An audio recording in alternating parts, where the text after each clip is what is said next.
আসসালামু আলাইকুম প্রিয় লিসেনার্স। ভূত স্টুডিওতে আপনাদের সবাইকে স্বাগতম জানাচ্ছি। আশা করছি আপনারা সবাই ভালো আছেন, সুস্থ আছেন। প্রিয় লিসেনার্স, দেশ ও দেশের বাইরে থেকে আপনারা যারা আমাদের এই স্টুডিও থেকে ভৌতিক ঘটনাগুলো শুনছেন, তাদের সবাইকে আরও একবার স্বাগতম জানাচ্ছি। আজকে আপনাদের মাঝে এমনই একটি ভয়ঙ্কর ঘটনা উপস্থাপন করতে যাচ্ছি, যে ঘটনাটি 4-5টা ধাপ পর্যায়ক্রমে চলে যাবে।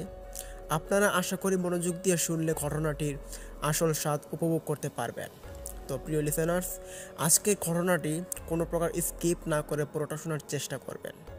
এবং আরেকটি কথা আপনাদের মাঝে বরাবরের মতোই বলতে চাইব, আমাদের এই চ্যানেলটি অত্যন্ত নতুন, তাই আমাদের এই চ্যানেলটিকে সাবস্ক্রাইব করুন এবং পাশে থাকা বেল আইকনটি অন করুন, যাতে আমরা ভিডিওগুলো আপলোড করার সাথে সাথেই আপনারা নোটিফিকেশন পেয়ে যান। তো প্রিয় লিসেনার্স, আমি আর কোনো রকমের কথা না বাড়িয়ে চলে যাচ্ছি মূল ঘটনায়। আজকের ঘটনাটি দেশের বাইরের একটি বিশেষ বই থেকে ভাষাইকৃত সত্যনির্ভর একটি ঘটনা আপনাদের মাঝে উপস্থাপন করতে যাচ্ছি। প্রিয় লিসেনার্স, আজকের ঘটনাটি অন্যরকম হতে চলেছে। এটি একটি বাহিরের ঘটনা, যে ঘটনাটি আপনারা আপনাদের জীবনে নতুন শুনতে চলেছেন। প্রিয় লিসেনার্স, মানুষের মৃত্যুর পর তাকে কখনো কখনো অনেকেই দেখে, অনেকেই মনে করে যে মৃত্যুর পর তার আত্মা ঘুরে বেড়াচ্ছে। অনেকে বলে এগুলো আসলে তার অতৃপ্ত আত্মা, কিন্তু আমরা জানি আত্মা কখনো ফেরত আসতে পারে না। এগুলো সব দুষ্টু জিনের কারসাজি। আচ্ছা, এ না হয়ে গেল মানুষের কাহিনী। এখন আমরা যদি শুনি কোনো প্রাণীর ভুতুড়ে কাহিনী, তাহলে আমরা রোমাঞ্চিত হব। প্রাণীদের মৃত্যুর পরেও কি দুষ্টু জিনেরা ওই প্রাণীদের রূপ নিয়ে পৃথিবীতে ফেরত আসে?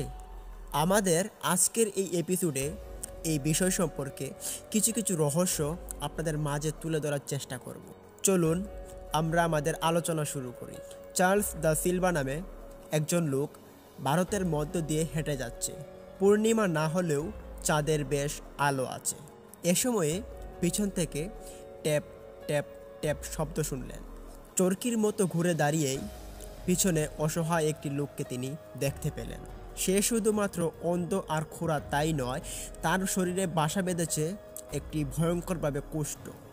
এদিকে বেচারা সিলভা জঙ্গলকে যতটা ভয় পান, তার থেকে বেশি ভয় পান তিনি কুষ্ঠরোগীকে। দ্রুত বাড়ির পথে হাঁটতে লাগলেন। তবে অন্ধ লোকটির তার লাঠির ট্যাপ ট্যাপ আওয়াজটা ওনার পিছন ধাওয়া করে নিয়েছে। ধীরে ধীরে যেন তাদের মধ্যে ব্যবধান আরও কমতে লাগলো। লোকটার শরীরে মাখা যে তেলের মাখনটা সাদা হয়ে আছে, সেটার মারাত্মক গন্ধও পাচ্ছেন সিলভা। সাহেব, তুমি যেই হও, দাঁড়াও, অনুনয় করল অন্ধ কুষ্ঠী রোগীটা। কিন্তু সিলভা জঙ্গলের ভিতর দিয়ে তাড়াতাড়ি করে হাঁটতে লাগলেন। এ সময় হঠাৎ সামনের ঝোপ ফাঁকা করে একটা শেয়ালকে আবির্ভূত হতে দেখে তিনি দাঁড়িয়ে গেলেন। প্রাণীটা এমনভাবে তাকালো যে শরীর কাঁপন ধরে গেল সিলভা। তারপরেই যেন বাতাসে মিলিয়ে গেল ওটা। তারপর আরও একটা শেয়াল আসলো, তবে এটা আগেরটার মতো অদ্ভুত ঘুরে না। তাকে দেখে ছুটে পালালো শেয়ালটা। ট্যাপ ট্যাপ ট্যাপ ওই লাঠির শব্দটা। আবার কাছে এলো কুষ্ঠরোগীটা। তখন সিলভা কানে শুনতে পান পাশ দিয়ে জঙ্গলের ঝোপের ভিতরে কোনো হিংস্র প্রাণী হেঁটে যাচ্ছে। এটা দেখার পর কুষ্ঠরোগীর দিকে সিলভা একটু অনুপ্রাণিত হলেন। সিলভা তখন ভাবছে কোনো বাঘ হয়তো ঝোপের ভিতর দিয়ে হাঁটাচলা করছে, কেননা লোকে বলে শেয়াল নাকি বাঘকে গিয়ে তাড়িয়ে নিয়ে আসে। আর ভারতের জঙ্গলে এই অভিজ্ঞতা হয়েছে অনেক শিকারীরই। কুষ্ঠরোগী অনুনয় করে বলল, খুদার দোহাই সাহেব, থামো, শেয়ালগুলোকে দেখোনি? গন্ধ তাদের পরিচয় ফাঁস করে দিয়েছে আমার কাছে, তাই বলছি আমার সাথে হাঁটো সাহেব। কিন্তু তাকে সাহায্য করার বদলে সিলভা যে কাজটা করলো, সে কাজের জন্য সারা জীবন ভুগতে হলো সিলভাকে।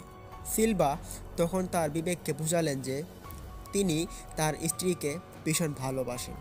অপরদিকে এই কুষ্ঠরোগীর না আছে কোনো স্ত্রী সন্তান, না আছে কোনো ভবিষ্যৎ। যেদিকে বাঘটি ঘাপটা মেরে আছে অনুমান করা গেল, সেদিকে সিলভা ওই লোকটাকে নিয়ে তিনি চলে গেলেন। তখন লোকটাকে পথে রেখে একটু আড়ালে চলে গেল সিলভা। এদিকে অন্ধ লোকটা আস্তে আস্তে করে লাঠিতে ভর করে তাকে পেরিয়ে গেল। যাবার সময় লাঠিটা এক চুলের জন্য সিলভার পা স্পর্শ করলো না।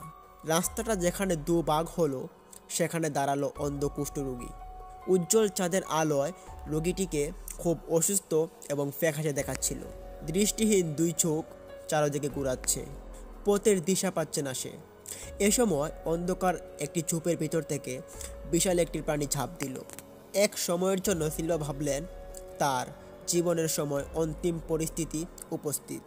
তারপর কুষ্ঠরোগীর আড়াল থেকে এক চিৎকার শোনার পর সিলভা ভাবলেন যে এ যাত্রায় তিনি রেহাই পেয়ে গেলেন। যা গেছে সব কুষ্ঠরোগীর উপর দিয়ে গেছে। তখন তিনি অপর দিকে লক্ষ্য করে দেখতে পারেন বিশাল একটি বাঘ ওই লোকটির উপর ঝাঁপাচ্ছেন। কয়েক ঘন্টা পরের ঘটনা। সিলভা নিরাপদে বাড়িতে পৌঁছেছেন। এ সময় হঠাৎ আবার ওই ভয়ঙ্কর চিৎকারটা যেন তিনি আবার শুনতে পারলেন। আর এর সঙ্গে মৃত লোকটা অন্ধ লোকটার অভিশাপ দেওয়া কিছু কথা তার কানে এসে বাজল। তার স্ত্রীকে এটার কথা বললেন না সিলভা, এবং যা বলেছেন অনেকটা রেখে রেখে বলেছেন। ঈশ্বরকে ধন্যবাদ, তুমি বেঁচে গিয়েছো, বললেন ভদ্র মহিলাটি। তবে দুর্ভাগা কুষ্ঠরোগীর জন্য মন খারাপ হচ্ছে আমার ধারণা তোমারও কিছু করার ছিল না। আমার রাইফেলটা সঙ্গে রাখলে পারতাম। কেমন অপরাধ ভোগ করছেন সিলভা। তবে তাতেও মনে হয় না লোকটাকে বাঁচানো যেত। তবে আলাদাভাবে ব্যক্তিগত পরিচারকভাবে কুষ্ঠরোগীর অভিশাপের বিষয়টা বলল। ওহ খুদা, এটা মনে হয় নাহদা, বলল সে। আপনাকে যদি অভিশাপটা দিয়ে থাকে তাহলে সাবধান, সে কালো জাদু জানে। একটি প্রার্থনা করে এটির ব্যঙ্গও সারিয়ে দিতে পারত, আবার চাইলে যে কারো শরীরে জ্বর নামাতে পারত। ভয়ে কেঁপে উঠলেন চার্লস দা সিলভা। ভারতে অনেক বছর ধরেই আছেন তিনি। তার এটাও জানা আছে এখানকার কোনো কোনো লোক অস্বাভাবিক এবং অলৌকিক কর্মকাণ্ডের সাথে জড়িত। কুসাইকে তার ছোট্ট ছেলেটার দিকে নজর রাখতে বললেন। স্ত্রীকে বাঘটা না মারা যাওয়া পর্যন্ত তার বলল যে কোনো এক আত্মীয়র বাড়িতে থাকার জন্য। কিন্তু ভদ্রমহিলা রাজি হলেন না। শুকনো মৌসুম পার হলো, বর্ষা এলো। তবে সিলভারা তাদের পুরনো বাসস্থানেই আছে। ভয়ঙ্কর সেই রাতের জঙ্গলের এই ভয়াবহ অভিজ্ঞতার ঠিক 1 বছর পর একজন মানুষকে ভয়ঙ্করভাবে একটি বাঘ তাকে আক্রমণ করে। এই খবরটি এলো সিলভার কাছে। তবে তার আত্মা পানি করে দিল খবরের যে অংশরা, তা হলো যারা এই হিংস্র বাঘের খবর থেকে বেঁচে ফিরেছে তারা ওই কুষ্ঠরোগে আক্রান্ত হচ্ছে। তার মানে এই বাঘটা যাকে যাকে আক্রমণ করেছে সে যদি কোনোভাবে বেঁচে ফিরত তাহলে সে কুষ্ঠরোগীতে আক্রান্ত হতো। সিলভা কোষাইয়ের কাছে জানতে চাইল বাঘটাকে সবাই সাদা বাঘ বলে কেন ডাকে। কোষাই উত্তর দিল কারণ কুষ্ঠরোগ হয়েছে। মানুষের মতো ওই বাঘটার শরীরেও কুষ্ঠরোগে সাদা হয়ে গিয়েছে। তবে আমি ওই লোকেদের গল্পটা বলিনি। তারা শুধু জানে বাঘটার কুষ্ঠ হয়েছে, কপালে যা থাকে। সাদা বাঘটার একটা হেস্তনেস্ত করার চিন্তা ভাবনা করলেন সিলভা। তার উইনচেস্টার রেফিটাল রাইটার নিয়ে তিনি বেরিয়ে পড়লেন ওই সাদা বাঘটার খোঁজে। হন্ডে হয়ে ঘুরলেন কয়েকটা দিন, আর তারপরেই ভয়াল পানিটির মুখোমুখি হলেন সিলভা। এক লোককে মেরে তার মুখে করে আনছিল। মাঝপথে দেখা হলো সিলভার। পরপর দুটো গুলি করলো সিলভা। দ্বিতীয় গুলিটা বাঘটার কপালে ঢুকলো। প্রাণীটি মাটিতে পড়ে স্থির হয়ে গেল। অভিশাপে কিছুই আসে যায় না, গোসাই হাসতে হাসতে বললেন সিলভা। সাদা বাঘটাকে মেরে ফেলেছি। এত তাড়াতাড়ি হাসবেন না, বলল কুসাই। নাহরা খুব দ্রুত। কিছুদিন পরের ঘটনা। রেলের একটি ভবন তৈরির কাজ তদারকি করছেন সিলভা। এ সময়ই সাদা বাঘের ভয়ানক গর্জন শুনলেন সিলভা। রড শাবল ফেলে শ্রমিকরা চম্পন দিল। দ্রুত রাইফেলটা হাতে নিয়ে গজ 50 দূরে আবির্ভূত হওয়া সাদা প্রাণীটির দিকে তিনি নিশানা করলেন। নিজের চোখেই বিশ্বাস করতে কষ্ট হচ্ছে তার। কেবল কয়েকদিন আগেই যে প্রাণীটাকে তিনি মারলেন সেটা আবার কীভাবে ফিরে আসলো। নিঃশব্দে ধীরে সুস্থে তাদের দিকে এগিয়ে আসছেন ওটা। দেখে মনে হচ্ছে কিছু একটা করার জন্য দীর্ঘ সংকল্প সে। হঠাৎ সিলভার মনে হলো তার স্ত্রী তার ছেলে ইরিককে এখানে নিয়ে এসেছে। বাঘটার মনোযোগ নিজের দিকে আকৃষ্ট করার জন্য তিনি গলা ফাটিয়ে চিৎকার শুরু করলেন। তারপরে যে দৃশ্যটা দেখার আশঙ্কা করেছিলেন সেটাই দেখলেন। লাফ দেওয়ার ভঙ্গিতেই রয়েছে বাঘটা, আর তার স্ত্রী, তার ছেলে এবং তার আয়া তিনজন বরফের মতো জমে গিয়েছেন। প্রাণীটা জীবিত নাকি এটা ওটার প্রেতাত্মা জানেন না সিলভা। শুধু দেখলেন তার ছেলের দিকে তাকিয়ে থাকা প্রাণীটার শরীর কাঁপছে। আর এক মুহূর্ত তারপরেই ওই বাঘটা কিংবা তার ওই বাঘের প্রেতাত্মা লাফিয়ে পড়বে তার স্ত্রী এবং ছেলের উপর। লাফ দিল ওটা, গুলি করলেন সিলভা, কিন্তু তখনই দেখলেন না বাঘটা। তাকে বেঞ্চি কাটছে নাহরা। পাথরে গুলি লাগার শব্দ হলো। দৌড়ে গেলেন। তার স্ত্রী এবং ছেলে ভালো আছেন, তবে আয়ার জ্ঞানহীন দেহ মাটিতে পড়ে আছে। এদিকে বাঘ আর নাহরা দুজনেই অদৃশ্য হয়েছে। ঈশ্বরকে ধন্যবাদ বলে তার স্ত্রীকে জড়িয়ে ধরলেন সিলভা। এটা কেবল একটা প্রেতাত্মাই ছিল, তবে জীবনও এত ভয় কখনো পায়নি। ভয়ঙ্কর হাঁফাতে হাঁফাতে বললেন তার স্ত্রী, তবে আমার কিন্তু এটাকে সত্যি মনে হয়েছে। যেমন এরিক, যেমন কথা বলতে না বলতেই দৃষ্টি গেল আয়ার দিকে। তারপর দেখতে পেলেন সে মারা গেছে। ভয়ের আবির্ভূতেই মারা গেছেন ভারতীয় সেই মেয়েটা। এ সময় সিলভা তার স্ত্রীকে বললেন নাহরার অভিশাপের কথা। তারপর এটাও বললেন বাঘটাকে আসল মনে করে ছেলেকে বাঁচানোর শেষ চেষ্টায় আয়াকে তিনি মাঝখানে ঠেলে দিয়েছেন। পরে বাসায় ফিরে এরিকের ঘাড়ের মধ্যে লাল চিহ্ন তাদের চোখে পড়ল। দেখে মনে হলো বাঘের নখের আঘাতে এটা হয়েছে। কিছুদিনের মধ্যেই কুষ্ঠরোগে ধরল এরিককে। 1 মাস পরে মারা গেল ছেলেটি। ভারত ছেড়ে ইংল্যান্ডের দিকে যাত্রা শুরু করলেন সিলভা এবং তার স্ত্রী।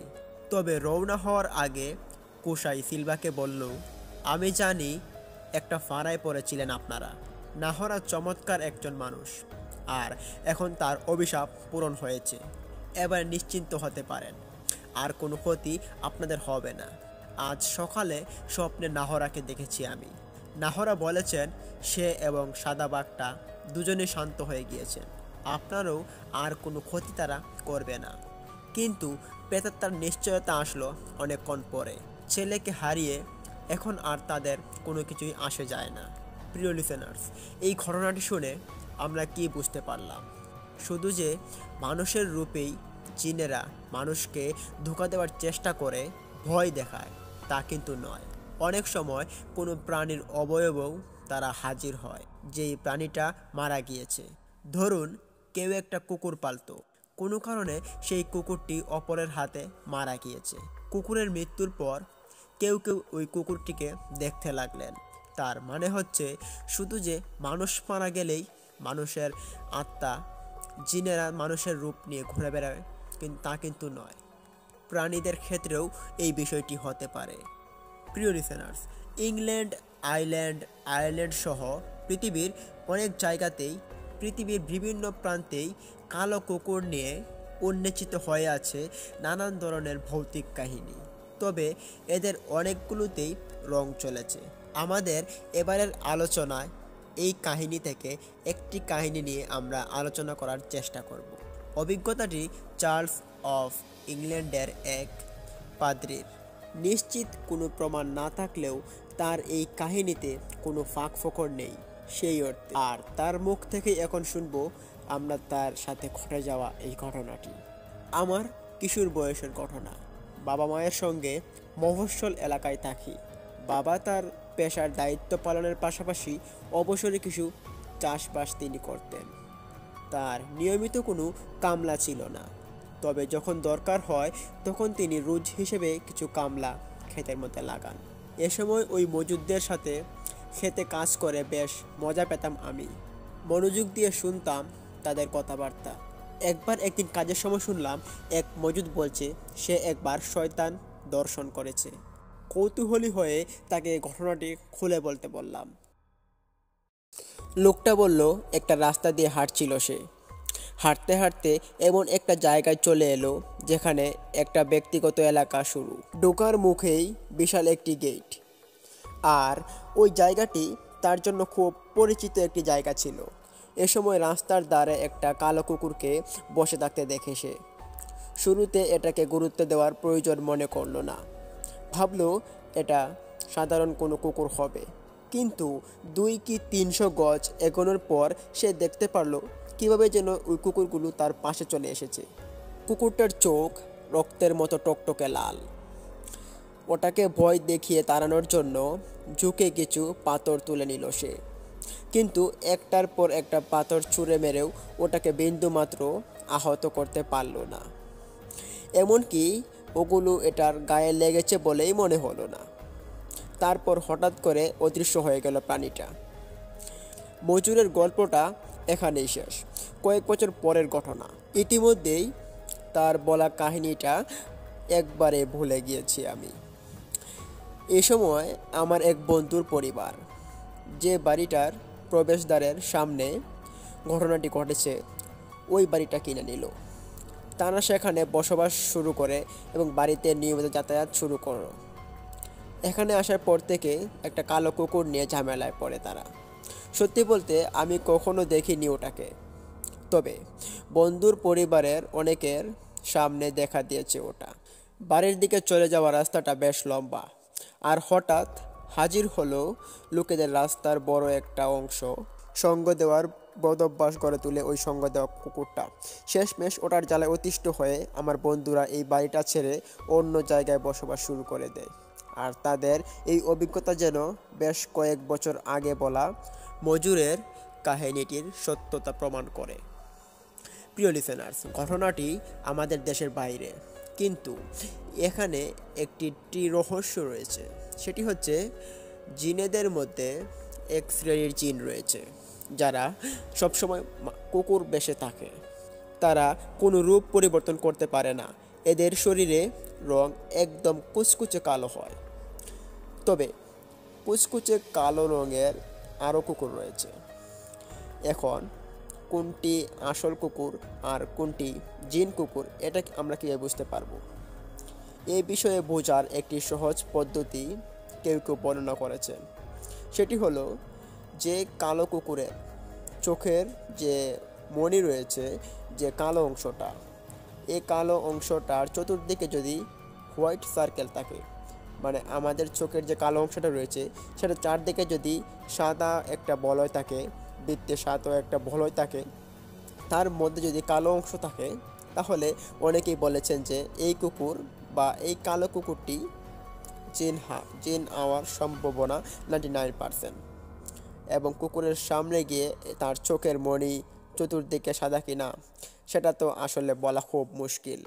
কুকুরের যে চোখ এবং মানুষের চোখের সাথে কিছুটা পার্থক্য রয়েছে। আমাদের যে চোখ, এই চোখেতে সাদা অংশ, কুকুরের চোখে কিন্তু সাদা অংশ রয়েছে, কিন্তু সেটার পরিমাণটা অনেক কম।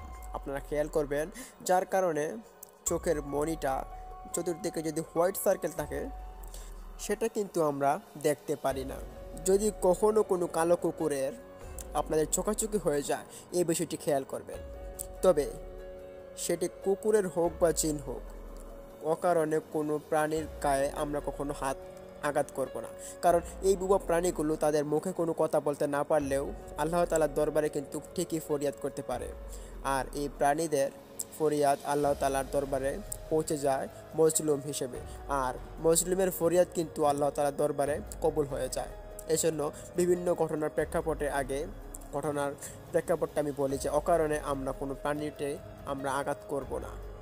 প্রিয় লিসেনার্স, রহস্যময় এই প্রাণীগুলো, স্পেশালি এই যে কুকুরের আলোচনাটা করলাম, আশা করছি যে এরপর থেকে কালো কুকুর দেখলে আপনারা সতর্ক হবেন।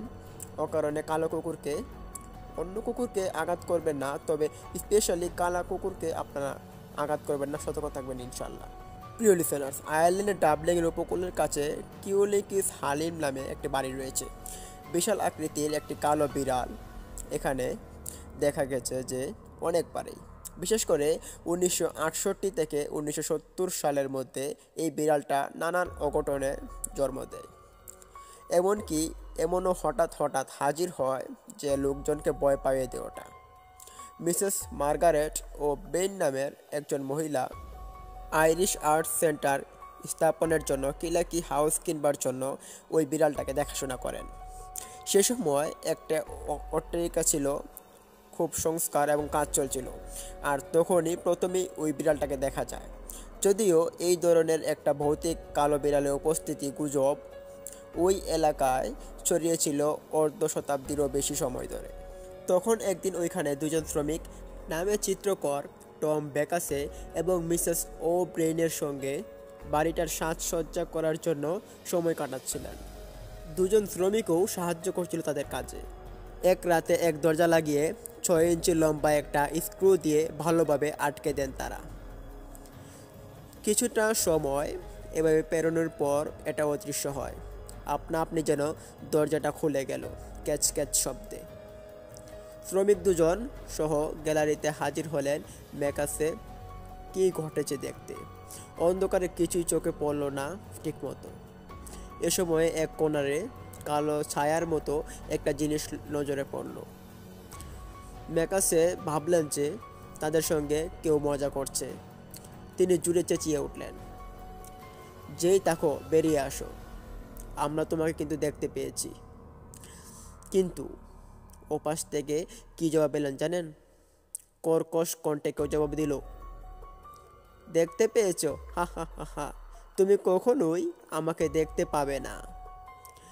দরজা খোলা রাখো, আমার জানা আছে কিভাবে এই ঘর থেকে বের হতে হয়। এরপর আর সেখানে দাঁড়ানোর সাহস করলো না শ্রমিক দুজন। এই কামরা থেকে পালালো তারা। দরজা লাগিয়ে চলে এলো মেকাসে।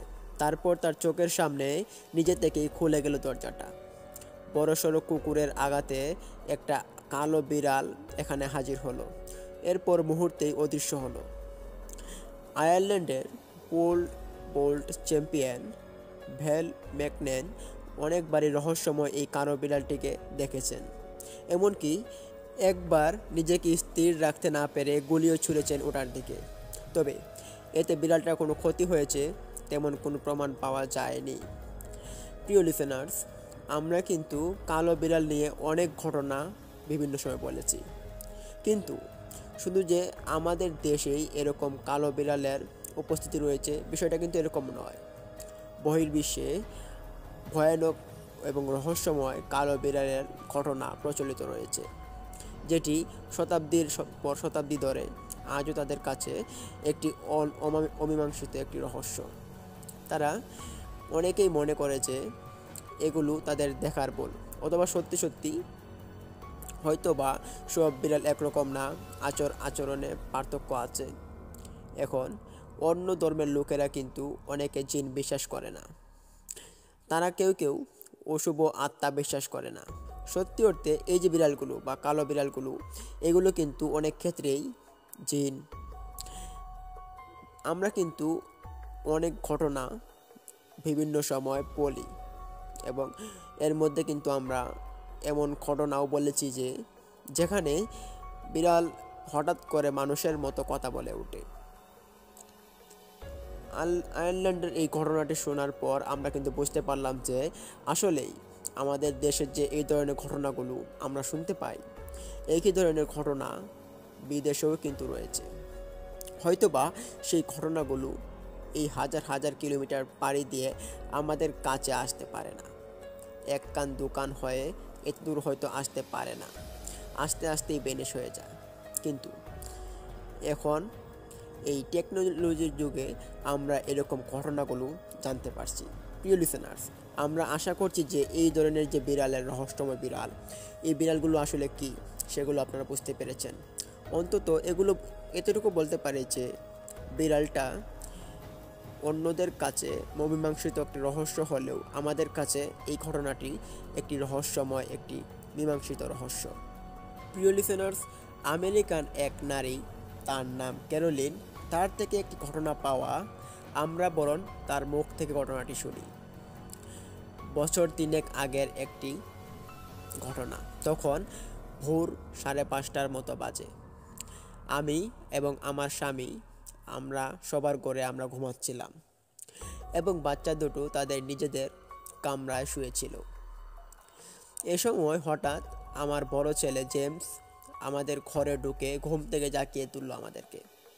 বলল একটা কিছু তাকে ঘুম থেকে তুলে ফেলেছে। আমরা ভাবলাম যে অবশ্য কোনো স্বপ্ন টপ্ন হয়তো দেখেছে, দুঃস্বপ্ন দেখে ঘুম থেকে জেগে গেছে। এ কারণেই কিন্তু তাকে আমরা বললাম যে আমার বিছানায় গিয়ে ঘুমানোর চেষ্টা করো, সকালে নাস্তার সময় হলে তাকে জাগিয়ে দেব। কি মনে করে আমাদের মেনেও নিল সে।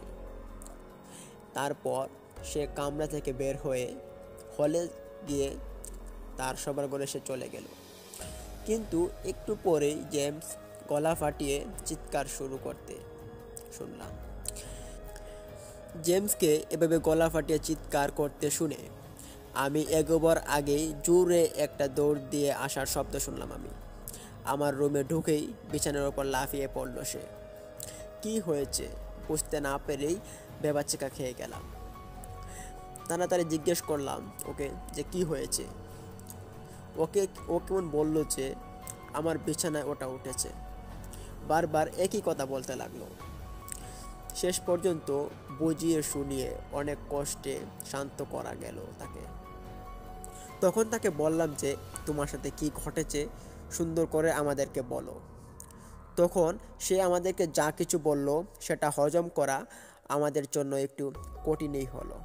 জেমস যখনই নিজের কামরায় দরজা দিয়ে ঢুকছিল তখন অবাক হয়ে দেখে বানরের মতো বড় একটা জিনিস তার বিছানায় বসে আছে। শুধু তাই নয়, এক দৃষ্টিতে তার দিকে তাকিয়েও আছে ওটা। এত জোরে নিঃশ্বাস নিচ্ছিল যে পরিষ্কার শুনতে পাচ্ছিল সে। তার পরিপূর্ণ চোখের রং ছিল তার চোখের রঙের মতো, কিন্তু জেমসের চোখের রং নীল। একটা বানরের চোখের রং নীল হবে এটা বিশ্বাস করে কিভাবে? জিজ্ঞেস করলাম কেমন করে বুঝলা এটা যে বানর ছিল? জবাবে সে বর্ণনা দিল যে সে বলল ওটার দিকে সে এতক্ষণ তাকিয়েছিল যে প্রাণীটার পায়ের লোমও সে দেখতে পাচ্ছিল। জেমসটা বলছিল সেটা কিন্তু বিশ্বাস করা খুব কঠিন ছিল। আশেপাশে কোনো জঙ্গলও নেই, কথা নেই, বার্তা নেই। একটা বানর দেখতে প্রাণী কীভাবে হাজির হবে আমাদের ঘরের ভিতরে? তারপর আবার ওটার চোখ নাকি নীল। কিন্তু ঘটনা হলো ওর বয়স খুব কম, আর কখনোই বানিয়ে বা মিথ্যা বলার অভ্যাস নেই জেমসের। ওর সঙ্গে কামড়াতে গেলাম। সেখানে গিয়ে বড় সড়ো একটা ধাক্কাই খেলাম। বিছানার মধ্যে যেই কোনাটা ওটা বসেছিল বলছিল সেই জায়গাটা গভীরভাবে ডেবে গিয়েছে, মনে হয় বাড়ি কিছু এখানে বসেছিল। এবার আমিও নিজে আতঙ্কিত হয়ে পড়লাম। তারপর থেকে ওই কামরাটায় থাকতে জেমসকে মানা করে দিয়েছি। এখন সে তার ছোট ভাইয়ের সঙ্গে একই কামরায় থাকে। প্রিয় লিসেনার্স, এই যে নীল চোখের যে বানর, এমন ঘটনা বাংলাদেশে এখনও কিন্তু আমি শুনিনি। বানরের চোখে যে রং নীল হয় এবং এটি কেউ দেখেছে। তবে হ্যাঁ, কেউ একজন নদী পার হচ্ছিল এবং বানর আকৃতির দেখেছে, যেটা গাছ থেকে আরেক জায়গায় লাফ দিচ্ছিল। তো এরকম ঘটনা আমি শুনেছি। কিন্তু নীল চোখের বানর আসলে আদত হয় কিনা এটি কিন্তু আমার জানা নেই। এটি যদি কোনো সত্যি বানর হয়েও থাকে বা বানর প্রজাতি হয়েও থাকে, সেটি কিন্তু চোখের রং নীল। আসলে কি নীল চোখের বানর রয়েছে? থাকতে পারে হয়তো, কিন্তু এটি একটি রহস্যময় বানর, এটি নিঃসন্দেহে বলা যায়। প্রিয় লিসেনার্স, ভারতের নয়াদিল্লি আপনারা হয়তো অনেকেই চিনে থাকবেন। এই নয়াদিল্লি শহরটির মধ্যে একজন মানুষ আছে, যে মানুষটা খুব বিখ্যাত, আপনারা হয়তো অনেকেই চিনে থাকবেন। মানুষটার নাম হচ্ছে টমাস নেবলন। টমাস নেবলনের সাথে একটি ভয়ঙ্কর ঘটনা ঘটে যায়, যে ঘটনাটি তিনি একটি বইয়ের মধ্যে লিপিবদ্ধ করে রাখেন। আপনারা যারা ঘটনাটি শুনেননি তারা অবশ্যই শুনুন। টমাস নেবলনের ঘটনাটি আমি তার মতো করে পড়ছি, আপনারা মনোযোগ সহকারে শোনার চেষ্টা করুন। তিনি যেভাবে লিখেছেন আমি ঠিক সেভাবেই পড়ার চেষ্টা করছি। আমার নাম টমাস নেবলন। আমি থাকি হচ্ছে ভারতের নয়াদিল্লিতে। আমি কখনো কল্পনাও করিনি যে আমার সঙ্গে এরকম ভয়ানক ঘটনা ঘটে যাবে, যেটি আমার সাথে ঘটে যায় আজ থেকে 9 বছর আগে। আমি তখন চাকরি করতাম, একটা ছোটোখাটো চাকরি করতাম। ওই চাকরির পাশাপাশি আবার আমি ওইখানে একটা ভালো ফুটবলার টিমের মধ্যে ভালো একজন খেলোয়াড়ও ছিলাম, যেটা থাকার কারণে আমি অনেক নাম ডাক কামিয়ে নিই। এভাবে কিন্তু আমার ভালোই চলছিল। আমি হঠাৎ একদিন আমার প্র্যাকটিস শেষে রাত্রিবেলা বাড়িতে ফিরব। তখন যাত্রাটা ছিল আমার খুব লম্বা। নয়াদিল্লি আমার বাড়িতে যেতে হলে প্রায় 250 টাকার মতো ভাড়া লাগবে। ওই ভাড়াটা পর্যন্ত অনেকটা সময় এবং গাড়ি দিয়ে যেতে হবে টানেল করে। তো আমি একটা গাড়িতে উঠে পড়ি। ওঠার পর আমি আস্তে আস্তে করে যেতে থাকি আমার বাড়ির উদ্দেশ্যে। তখন হঠাৎই মাঝখানে একটি রাস্তার মাঝখানে গিয়ে গাড়িটা নষ্ট হয়ে পড়ে। রাত তখন প্রায় বাজে 1টা। এত রাত্রিবেলা গাড়িটা এভাবে নষ্ট হলো। আর আশপাশ দিয়ে যে ছোট ছোট গাড়ি যাচ্ছিল, সেই গাড়িগুলো এভাবে যাচ্ছিল মানে কাউকে নেওয়ার মতো কোনো অবস্থা ছিল না। ওই পাশ থেকে যখন গাড়িগুলো আসছে তখন তাদের গাড়ির মধ্যে মানুষ বোঝাই করা, মানুষ চাপে চিপে বসে আছে। একজন মানুষ যে ছোটো গাড়ির ভিতরে উঠবে, ওইগুলোকে আমাদের বাসায় টমটম বলা হয়ে থাকে, ওইগুলোর ভিতরে মানুষ ওঠার মতো কোনো চান্সই ছিল না। এগুলো সাধারণত গ্যাস দিয়ে চালিত হয়। তো রাত্রিবেলাও তারা গাড়িগুলো চালায়। যেখানে গাড়িটা নষ্ট হয়েছিল সেখান থেকে আমার বাড়ি অনেকটা দূরে, প্রায় তখন থেকে আরও 25 থেকে 30 মিনিট যেতে হবে। তো আমি যদি একটা গাড়ি দিয়ে যাই তাহলে 10 মিনিটের ভিতরে কভার হয়ে যাবে। তখন গাড়ি না পাওয়াতে আমি ভাবলাম যে একা হেঁটে হেঁটে চলে যাব। বাসের ড্রাইভারকে গিয়ে বললাম যে হাফ ভাড়া আমাকে দিয়ে দেওয়ার জন্য। বাসের কন্ট্রাক্টর তখন আমাকে হাফ ভাড়া দিয়ে দেন। আমি তখন বাস থেকে নামার পর হেঁটে হেঁটে চলে যাওয়া শুরু করি। হাঁটতে হাঁটতে যখন আমি একটা জঙ্গলের মাঝখানে চলে আসি, আমার ওই জঙ্গলটার সামনে একটা গাং রয়েছে, যে গাঙের মধ্যে 2-3টা খালের পানি পরিবাহিত হয় একসাথে এসে। ওই গাঙের উপরে একটা পুল রয়েছে। তো ওই পুলটাকে আমরা অনেক মানুষ ওই পুলের উপরে আড্ডা দেয়। ওই পুল আমি অতিবাহিত হব তখন একটা মানুষ ওই রাস্তার মধ্যে ছিল না। রাত তখন প্রায় বাজে 2টা। মানুষ না থাকায় আমার বুকটা একটু ধরু ধরু করে কাঁপছে। আমি ভাবলাম যে এত রাত করে একা একা যাচ্ছি, কীভাবে যাব? যদি কেউ থাকতো সাথে তাহলে আমার ভালো হতো। কিন্তু তখন আমি ভাবনা করতে করতে পিছন থেকে কিছু একটা আওয়াজ পাই। ওইখানে একটা ঝোপ ছিল। ওই ঝোপের ভিতর থেকে কিছু একটা শব্দ করে বসে। আজান দিলে দেখবেন মানুষের যে বলা আজান দেয়, আজান দেওয়ার সময় এক প্রকারের কিছু কুকুর আছে যেগুলো ভয়ানকভাবে শব্দ করে থাকে। ওই শব্দটা আসছিল আমার কানে। তখন আমি ভাবলাম যে কি হতে পারে। ঝোপের ভিতর থেকে অদ্ভুত রকমের সিগন্যাল আসছে, যেটা খুব ভয়ঙ্কর দেখাচ্ছিল। আমি তখন ওই ঝোপের সাইডে যাওয়ার চেষ্টা করি। তখন আমি ভাবলাম যে এই ঝোপের ভিতরে কে আছো, বের হয়ে আসো বলছি। কিন্তু তখন আমি বুঝতে পারি এই ঝোপের ভিতরে কোনো মানুষ না, এটা হয়তো কোনো প্রাণী থাকবে। তখন আমি ভয় পাই এবং ভয় পেয়ে আমি পিছন থেকে চলে বাড়ির উদ্দেশ্যে আবার হাঁটা শুরু করি। কিন্তু বিপদ যে আমাকে ছাড়বে না, এটা হচ্ছে একটি বড় রকমের পরীক্ষা। আমি যখন হাঁটা শুরু করি বাড়ির উদ্দেশ্যে, তখন ওই পিছন থেকে ঝোপ থেকে একটা শেয়ালের মতো, প্রায় শেয়ালেই বলা চলে, ল্যাঙ্গুর ছিল, ছোট কুকুরের মতো দেখতে, তবে শেয়াল কিনা আমি চিনি না। তখন ওইটা আমার পিছনে হাঁটা শুরু করে। হাঁটতে হাঁটতে আমার পিছু ধাওয়া করে। রাস্তাটা ছিল খুব লম্বা এবং নীরব রাস্তা। তখন ওই কুকুরটা থেকে আমি হেঁটে বাঁচার জন্য একটু জোরে জোরে হাঁটি। যখন প্রায় 100 গজের মতো কুকুরটা পেরিয়ে আমি চলে যাই, তখনই আমি দেখতে পাই যে কুকুরটা আমার থেকে অনেক পিছনে। কুকুর কিনা শেয়াল আমি জানি না, তবে এটাকে কুকুর বলে আখ্যা দিচ্ছি। কালো ছিল, একবারে কুচকুচে কালো রঙের ছিল। তখন আমি ওই কুকুরটাকে ভাবলাম যে সে হয়তো চলে যাবে, আমার পিছনে আর আসবে না। কিন্তু দূর থেকে দেখা যাচ্ছিল সে আস্তে আস্তে করে এগিয়ে আসছে। তখন আমি ভাবলাম যে আরও জোরে হাঁটতে হবে। তখন একটু মনে দম নিয়ে জোরে হাঁটা শুরু করি, কিন্তু ঠিক তখনই দেখতে পাই কুকুরটি আমার সাইডে চলে এসেছে। কীভাবে চলে আসলো মুহূর্তের ভিতরে, 3 সেকেন্ডের ভিতরে সে যে আমার সাইডে চলে আসবে সেটা আসলে কল্পনার বাইরে।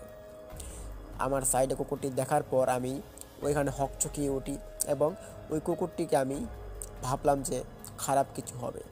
তখন সেখানে আমি একটা ভুল করে ফেলি। ভুলটা ছিল আমার জীবনের সবচেয়ে বড় একটা ভুল।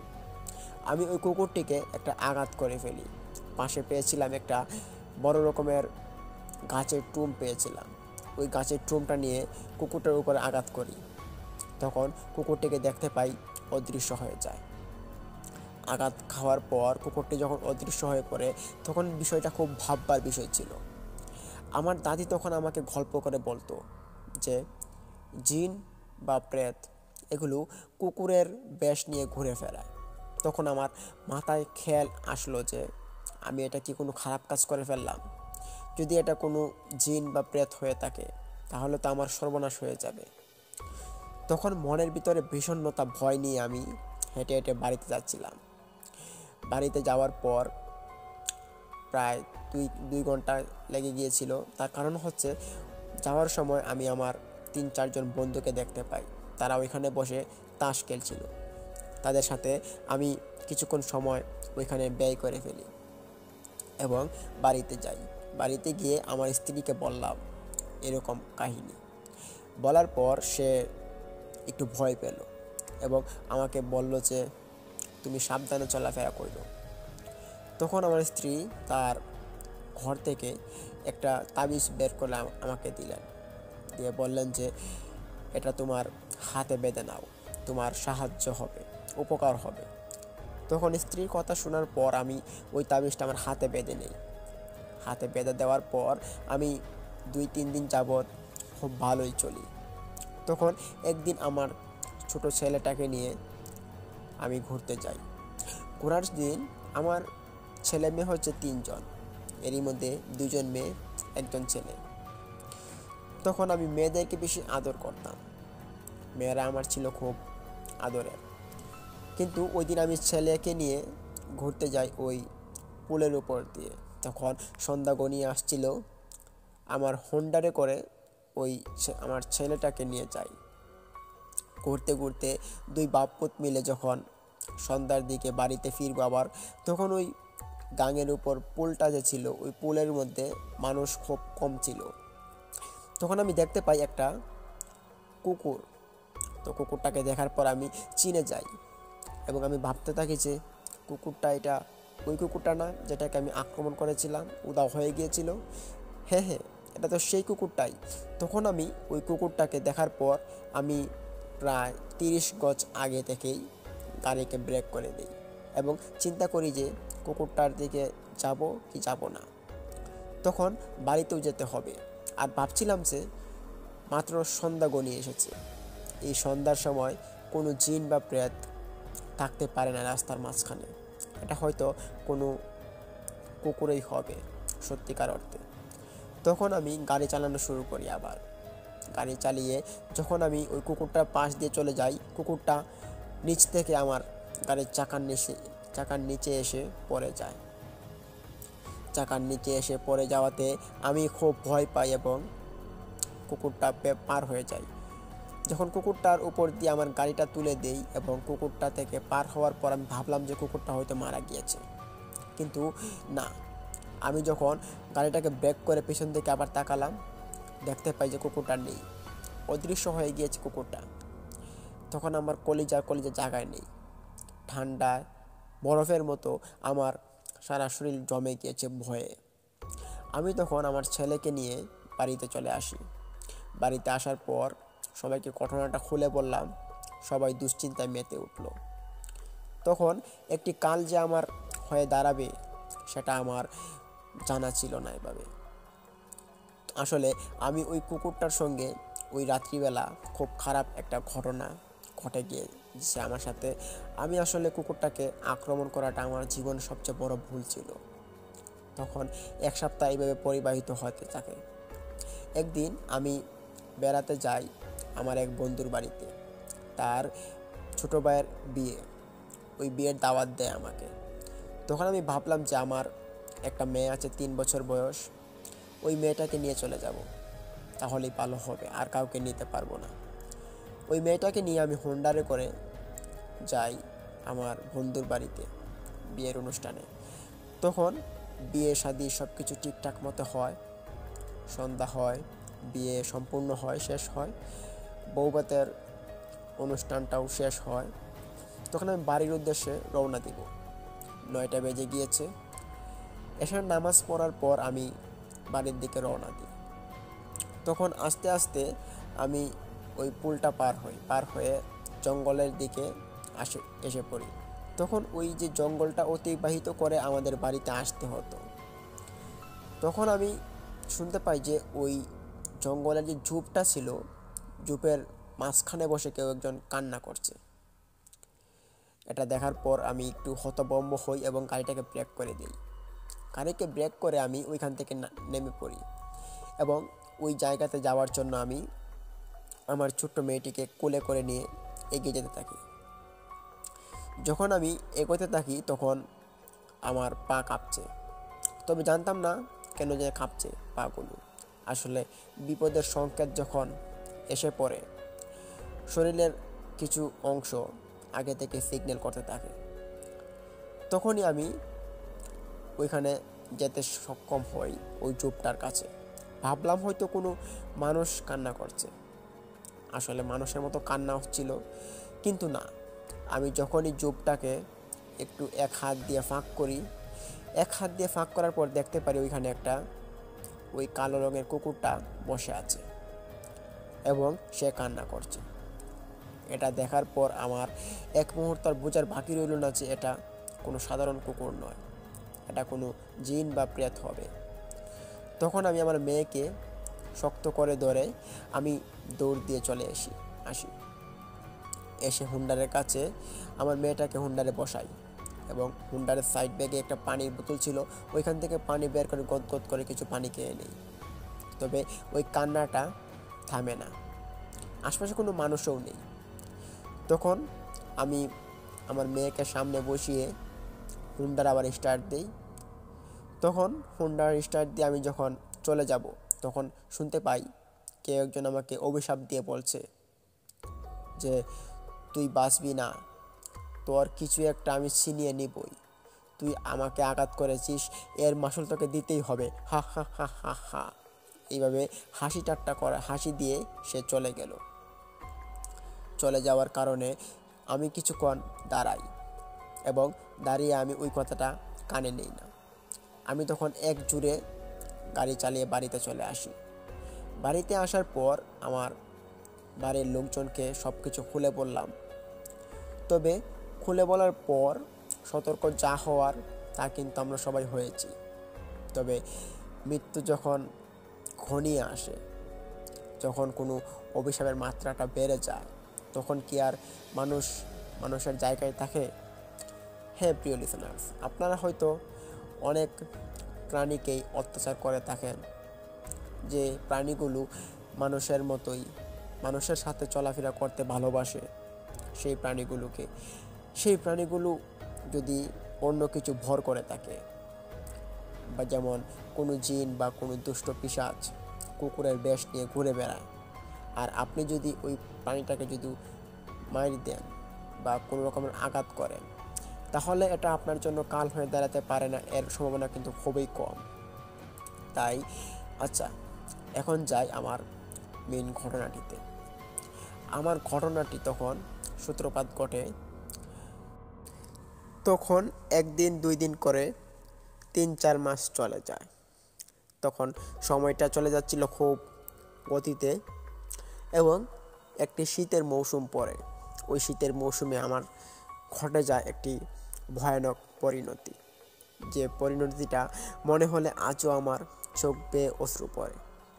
আমি তখন ঘরে ঘুমাচ্ছিলাম, আমার মেয়ে 2টা এবং আমরা পরিবারের সবাই মিলে ঘুমাচ্ছিলাম। আমার মা বাবা ছিলেন। তখন দুপুরবেলা আমরা সবাই কিন্তু একবার ঘুম হয় খাওয়া দাওয়ার পর। ওই ঘুমটা দেওয়ার পর আমি স্বপ্নে দেখতে পাই যে কেউ একজন আমার মেয়েকে তুলে নিয়ে যাচ্ছে এবং তুলে নেওয়ার লোকটি হচ্ছে কোনো মানুষ নয়, সে একটা প্রাণী। আমি যে কুকুরটাকে দেখেছিলাম সেই কুকুরটা আমার মেয়েকে তুলে নিয়ে যাচ্ছে এবং সে আমাকে বলছে যে টমাস ন্যাবনল, তুই তোর শিক্ষা আজকে পাবি, তোর মেয়েকে নিয়ে গেলাম, আর তোর মেয়েকে দেখতে পাবি না। এভাবে বলে সে হাসি দিয়ে হা হা হা হা করে চলে গেল। আবার কি সে এই সেম স্বপ্নটা টমাস ন্যাবনলের মাও দেখেছিল। তখন তারা 2 জন মিলে স্বপ্নটা দেখার পর তারা হতভম্ব এবং চিন্তা করতে থাকেন যে কি করা যায়। তখন টমাস ন্যাবনল, আমি আমার মতো করে বলছি যে কি করব আমি তখন কোনো দিশা পাই না, হারিয়ে ফেলি সব কিছু। স্বপ্নটা দেখার পর মাথাটা হয়ে যায় এলোমেলো। আবার সে কুকুরটা বলেছিল যে রাত্রিবেলা আজকে কোনো একটা হস্তক্ষেপ করবে, এরকম কথাবার্তা শোনায় মাথাটা খুব হিট হয়ে পড়ে। তখন আমি ভাবলাম যে অন্য কোনো উপায় কি নেওয়া যায়। তখন আমার মা বললেন যে কিসব উল্টাপাল্টা কথা বলিস, এসব কিছুই না, স্বপ্ন হয়তো ভুল হতেই পারে, এটা নিয়ে এত বাড়াবাড়ি করতে হবে না। তখন আমাকে শান্ত করিয়ে দেন আমার মা। কিন্তু ওই দিন রাতে আমার সাথে ঘটে যায় একটা বিরল কাহিনী। রাত্রিবেলা যখন আমরা সবাই ঘুমাতে যাই, ওই ঘুমের মাঝখান থেকে যখন আমরা সবাই ঘুম চলে আসে চোখে, তখন আমি শুনতে পাই যে ঘরের ভিতরে কেউ একজন প্রবেশ করেছে এবং সে আমাদের পাশ থেকে আমার মেয়েদেরকে তুলে নিয়ে যাচ্ছে। এটা আমি অনুভূতি করতে পারি, স্বপ্নের মাঝে কিনা বাস্তবে অনুভূতি করেছিলাম সেটা হয়তো বলতে পারছি না, তবে অনুভূতিটা এরকমই হচ্ছিল। তখন মেয়েটাকে তুলে নিয়ে যাওয়ার অনুভূতি হওয়াতে আমি লাফ দিয়ে বিছানা থেকে উঠে পড়ে আমি খুঁজে থাকি যে আমার মেয়েগুলো কোথায়, কিন্তু আমার মেয়েগুলোকে পাচ্ছিলাম না। তাদেরকে না পেয়ে আমি কান্না শুরু করি ঘরের ভিতরে এবং আমার স্ত্রী উঠে পড়ে। আমার পাশে থাকা মানুষগুলো সবাই আমাদের ঘরে চলে আসে। আসার পর দেখতে পারি মেয়ে নেই এবং মেয়েকে খুঁজে পাওয়া যাচ্ছে না। তখন ভারতের নয়াদিল্লি শহরটাতে অনেকটা খোঁজা হয়, তবে মেয়েগুলোকে পাওয়া যায় না। প্রায় 1 সপ্তাহ খোঁজাখুঁজি করার পরও যখন পাওয়া যায় না, তখন আমরা ভাবলাম যে হয়তো মেয়েগুলোকে নৃশংসভাবে খুন করে বা হিংস্র প্রাণীর হাতে পড়ে প্রতিশোধ নিয়েছে। আজকে থেকে প্রায় অনেক দিন আগে আমি একটা কুকুরকে আঘাত করেছিলাম, যে আঘাতের মাসুলটা আজকে আমাকে এভাবে দিতে হলো। আসলে মানুষ এভাবে ভুল করে, তবে ভুলের মাসুলটা যেভাবে দিতে হয় সেটা খুব খারাপ একটা বিষয়। তখন আমি আর কিছুই করার ছিল না, আমি আমার শোকাহত পরিবার নিয়ে আমার মেয়েকে পাই না। খুব বিরহ একটা কাহিনী। তো প্রিয় লিসেনার্স, আপনাদেরকে আমি একটা কথা বলতে চাইব যে প্রাণীর যে বিষয়টা রয়েছে, কুকুর, বিড়াল, যাই হোক, আমরা কোনো দিন কোনো প্রাণীর উপর যদি হাত তুলি বিনা কারণে, তাহলে কিন্তু এটার মাসুল আমাদেরকে আজ না হয় কাল দিতেই হবে। তার কারণ হচ্ছে প্রাণী কিন্তু সব প্রাণী একরকম না। কোনো প্রাণী জিন বেশে ঘুরে বেড়ায়, আবার কোনো প্রাণী সত্যিকার অর্থে প্রাণী। তো আমাদের এটা চোখে কোনো দিন ধরাও পড়বে না এবং বুঝতেও পারবো না যে কোনটা জিন প্রাণী, কোনটা ভালো প্রাণী। তো প্রিয় লিসেনার্স, আমাদের উচিত যে কোনো প্রাণীর উপর আমরা আক্রমণ না করা, প্রাণীকে আমরা আমাদের ভালোবাসা এবং তাদেরকে কোনো ক্ষতি না করা আমাদের জন্য দৃঢ় একটি মনোবল থাকতে হবে। তো প্রিয় লিসেনার্স, আজকের ঘটনাটি থেকে কি বুঝতে পারলেন যে প্রাণী বিষয়ক প্রাণী যে জিন হিসেবে আসতে পারে, প্রাণীর যে অধঃপতন, প্রাণীর যে কর্মকাণ্ডগুলো, এগুলো কিন্তু আসলে বাস্তবীয় পরিণতিতে হয়। বাস্তব রূপান্তরিত আপনি যদি এটি করতে চান তাহলে অনেক ইতিহাস এসে আপনার সামনে দাঁড়াবে এবং আপনি বুঝতে পারবেন যে এটির পরিণতি কী লেভেলের হতে পারে। প্রিয় লিসেনার্স, এই ছিল আজকের আমাদের সেরা কয়েকটি টুকরা টুকরা এপিসোড। আশা করি আপনাদের ঘটনাগুলো অনেকটা ভালো লেগেছে। আর সবচেয়ে বড় কথা হচ্ছে, আজকের ঘটনাটি যতটুকু ভালো লেগেছে তার থেকেও বেশি শিক্ষণীয় হয়েছে। আমরা এই ঘটনা থেকে আজকে শিখতে পারলাম এমন কিছু, যেটার কারণে আমরা অনেকটা সতর্ক থাকতে পারবো। ভূত বা জিন বিষয়ক জিনিসগুলো থেকে আমরা নিজেদেরকে বাঁচিয়ে রাখতে পারবো। তো প্রিয় লিসেনার্স, আপনারা আমাদের এই চ্যানেলটিকে যারা যারা এখনও পর্যন্ত সাবস্ক্রাইব করেননি, অবশ্যই সাবস্ক্রাইব করে ফেলুন এবং পাশে থাকা বেল আইকনটি অন করুন। এরই মধ্যে প্রিয় লিসেনার্স, আরও একটি কথা আপনাদের মাঝে বলতে চাইব যে আমাদের যে অগ্রযাত্রা, এই অগ্রযাত্রার মধ্যে অনেকে কিন্তু অনেক রকমের বিপদ আপদ এবং অনেকেই খারাপ কিছুর প্রলোভনে পড়ে থাকে। তবে আমাদের বাংলাদেশে এটা খুব কমই হয়। অন্যান্য দেশে যদি আপনারা খোঁজ করেন তাহলে প্রাণী বিষয়ে যে ঘটনাগুলো, এগুলো কিন্তু অহরহ ঘটে যায়, যেগুলো মানানসই না। প্রিয় লিসেনার্স, এই ঘটনাগুলো খুব ভয়ানক হয় এবং ঘটনার কোনো উদ্দেশ্য বা কোনো কালচারাল থাকে না। যে ঘটনাগুলোর প্রভাবে মানুষ পড়ে যারা, তারাই কিন্তু বুঝতে পারে যে ঘটনাগুলো কী লেভেলের মারাত্মক হতে চলেছে। প্রিয় লিসেনার্স, আজকের মতো আমি এই পর্যন্ত বিদায় নিতে চলেছি। তবে তার আগে আরও একটি কথা আপনাদের মাঝে বলতে চাইব যে আপনাদের সাথে যদি কোনো রকমের ভৌতিক ঘটনাগুলো ঘটে যায়, যে ঘটনাগুলো আপনাদের মনের ভিতরে একান্তই চাপা হয়ে আছে, সেই ঘটনাগুলো আপনারা চাইলে আমাদের সাথে শেয়ার করতে পারেন। আমরা আমাদের শ্রোতা বন্ধু সবাইকে ঘটনাগুলো শেয়ার করতে পারবো। তাই আপনাদের সাথে যদি কোনো ঘটনা ঘটে যায়, সেটি আপনি লিখে বা আপনি যদি চান বলে, তাহলে আপনি বলতেও পারেন। তবে আপনি যদি লিখতে পারেন তাহলে লিখে আমাদের ইমেল অ্যাড্রেসে পাঠিয়ে দিন। আমাদের ডিসক্রিপশন বক্সে ইমেল অ্যাড্রেস দেওয়া আছে, সেটির মধ্যে আপনি পাঠিয়ে দিতে পারেন এবং আমাদের সাথে কথা বলতে চাইলে কথাও বলতে পারেন।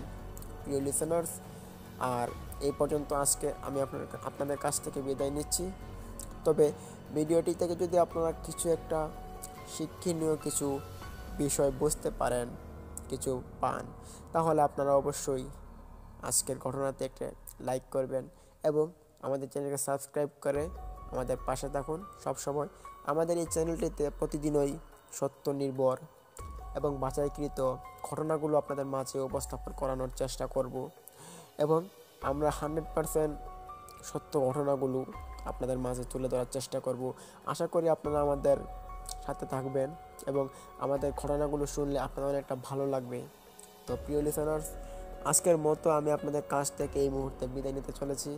সবাই আমাদের জন্য দোয়া করবেন এবং সবাই ভালো থাকবেন, সুস্থ থাকবেন। দেখা হচ্ছে কাল কোনো নতুন একটি এপিসোড নিয়ে। ততক্ষণ সবাই ভালো থাকুন। আসসালামু আলাইকুম।